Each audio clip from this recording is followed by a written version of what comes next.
Hello दोस्तों, मैं अपने यूट्यूब चैनल एम के स्टडी पॉइंट में आप सभी का स्वागत करता हूं।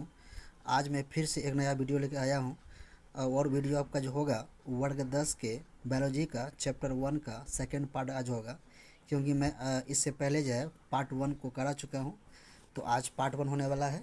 तो चलिए वीडियो शुरू करते हैं, देखते हैं वीडियो, क्वेश्चन को देखते हैं। आपका सबसे पहला क्वेश्चन दिया गया है, रक्त का थक्का बनाने में सहायक होता है। रक्त को थक्का बनाने में सहायक होता है, यानी बात किया जा रहा है रक्त को जमाने का कौन काम करता है।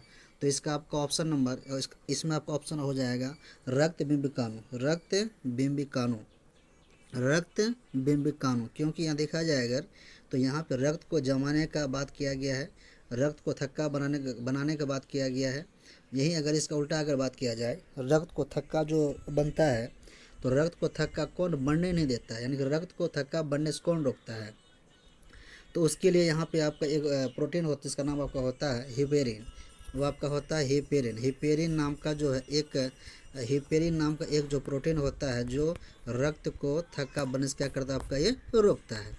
आपका अगला क्वेश्चन देखते हैं हम लोग। क्वेश्चन नंबर आपका 2 दिया गया है।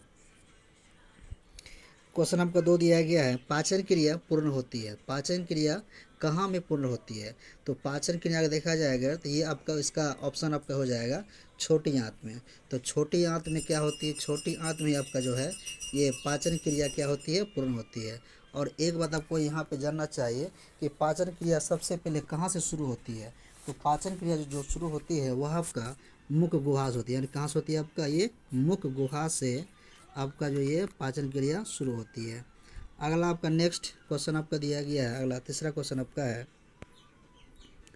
छोटी आंत की दीवार में पाई जाने वाली ग्रंथियों के स्राव को क्या कहते हैं।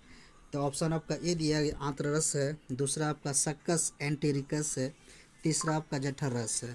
तो इसका सही आपका आंसर हो जाएगा ए भी होगा आपका, उसके बाद आपका इसका बी भी हो जाएगा। तो इसका आपका ऑप्शन ए भी सही है और इसका आपका बी भी सही है, यानी कि कहा जाए अगर तो ये दोनों आपका जो है आंतरस, उसके बाद सक्कस एंटेरिकस, ये दोनों ही ये दोनों का ही स्राव होता है। अगला नेक्स्ट आपका सवाल है, एक वयस्क व्यक्ति के मुंह में कितने दांत होते हैं। एक वयस्क व्यक्ति जो होता है उसके मुंह में कितने दांत होते हैं। तो हम सभी को पता ही है, एक ये वयस्क व्यक्ति जो होता है, एक जवान व्यक्ति जो होता है, उसके मुंह में लगभग देखा जाए अगर कुल मिला के वह 32 टोटल दांत होता है। अगला आपका क्वेश्चन दिया गया है 5वां नंबर, मछली के हृदय में कोष्ठकों की संख्या कितनी होती है। तो मछली के हृदय में जो कोष्ठक होता है, यानी कि इसको हम कक्ष भी कहते हैं, उसकी संख्या आपका 2 होता है। कितना होता है आपका, ये 2 होता है।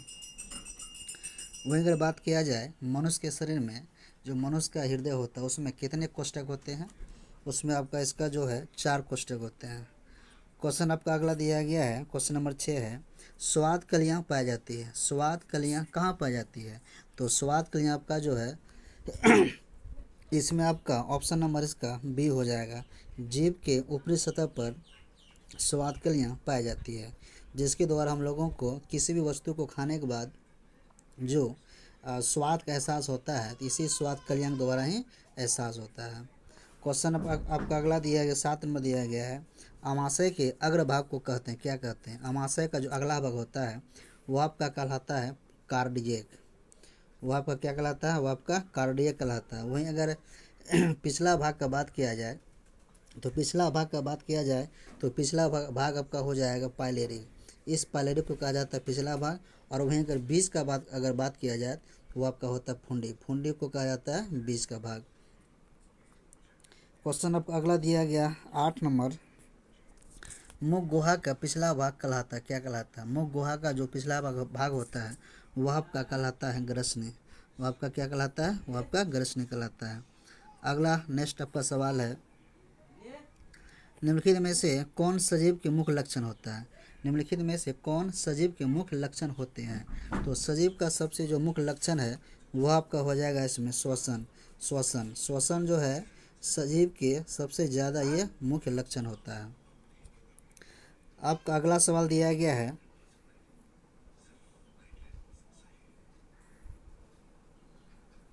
क्वेश्चन नंबर आपका 10 है, छोटी आंत एवं बड़ी आंत के जोड़ पर पाई जाने वाली एक छोटी नलीनुमा रचना को क्या कहते हैं? तो इसको कहा जाता है आपका सीकम। इसे कहा जाता है आपका सीकम कहलाता है। ये आपका क्या कहलाता है? ये आपका सीकम कहलाता है।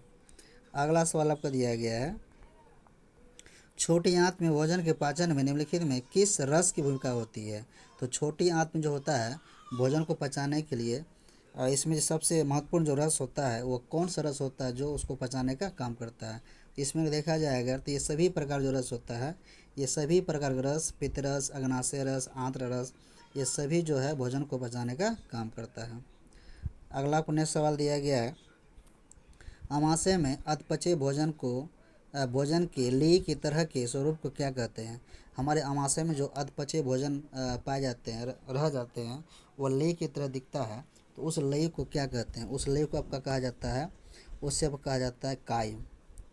उस लई की तरह दिखने वाला जो अधपचा भोजन होता है उसको कहा जाता है आपका लाइम, उसको कायम कहते हैं, कायम।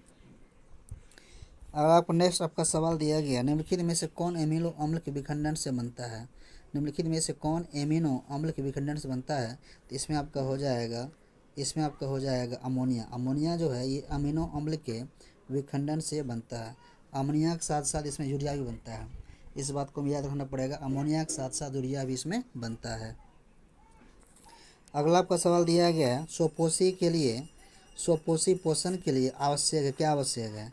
अगर देखा जाएगा स्वपोषी पोषण के लिए आवश्यक की बात किया जा रहा है तो इसमें आपका इनमें सभी हो जाएगा। क्लोरोफिल भी आवश्यक है, सूर्य का प्रकाश भी आवश्यक है, क्लोरोफिल आवश्यक है, सूर्य का प्रकाश भी आवश्यक है, और H2O भी आवश्यक है, और CO2 भी आवश्यक है, अर्थात इनमें सभी आवश्यक होता है। अगला आपका सवाल दिया गया है, चाइल का अवशोषण होता है, कहाँ होता है?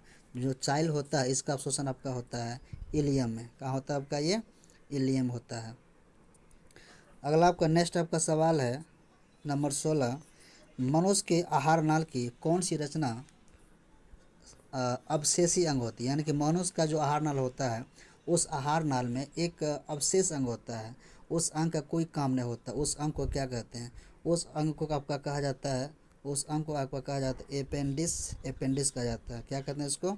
अपेंडिस जो होता है, अपेंडिस, ये हमारे शरीर का सबसे एक अवशेषी अंग होता है, इसका कोई काम नहीं होता है। दांत अस्थि क्षय का कारण होता है। दांत यानी दांत का जो नुकसान होता है, दांत का जो क्षय होता है, और दांत के नष्ट होने का जो कारण होता है वो कारण क्या होता है?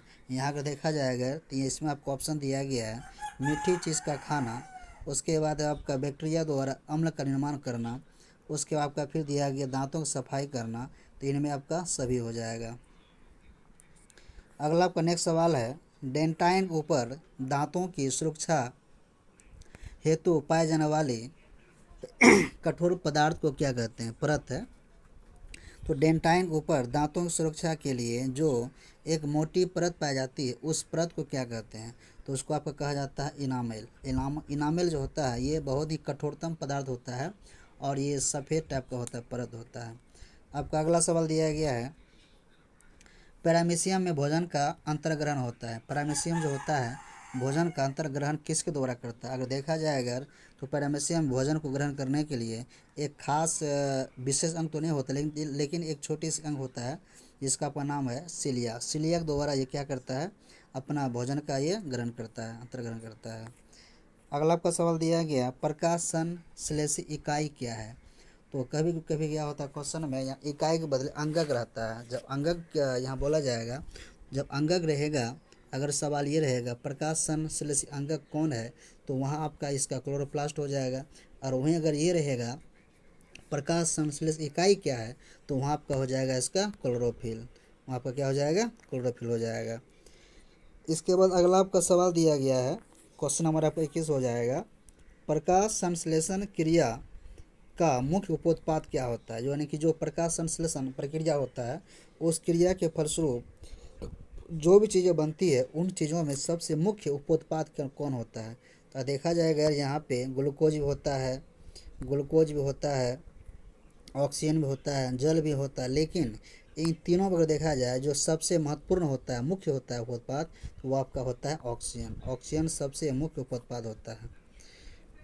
अगला आपका सवाल दिया गया है नंबर 22 में, पैरामीशियम में पाई जाने वाली पोषण विधि को क्या कहा जाता है। पैरामीशियम जो एक कोशिकीय जीव है, उस जीवों में जो पोषण की विधि पाया जाता है, उस पोषण विधि को क्या कहते हैं, तो वह आपका कहलाता है प्राणिसंपोषी। वह आपका क्या कहलाता है, वह आपका कहलाता है प्राणिसंपोषी। ये पोषण का एक विधि होता है जो पैरामीशियम हो गया और आपका कवक हो गया, इन सब में पाया जाता है। अगला आपका सवाल दिया गया है, निम्नलिखित में से किसे प्रकाश संश्लेषी अंगक कहते हैं। निम्नलिखित में से किसे प्रकाश संश्लेषी अंगक कहते हैं। तो यहाँ पे आपका इसका हो जाएगा ऑप्शन नंबर, आपका इसका हो जाएगा डी नंबर। इसका ऑप्शन आपका जो है डी सही है। हरित लवक या क्लोरोप्लास्ट कहा जाता है इसको, हरित लवक या इसको क्लोरोप्लास्ट कहा जाता है। अगला आपका सवाल दिया गया है, निम्नलिखित में जठर ग्रंथि की कौन सी कोशिका हाइड्रोक्लोरिक अम्ल का स्राव करती है। तो यहाँ आपका इसका ऑप्शन नंबर इसका ए आपका सही हो जाएगा। भित्ति कोशिका जो होती है ना, ये जो भित्ति कोशिका है, यही आपका क्या करता है, HCl अम्ल का स्राव करती है। तो आज इतना ही, धन्यवाद।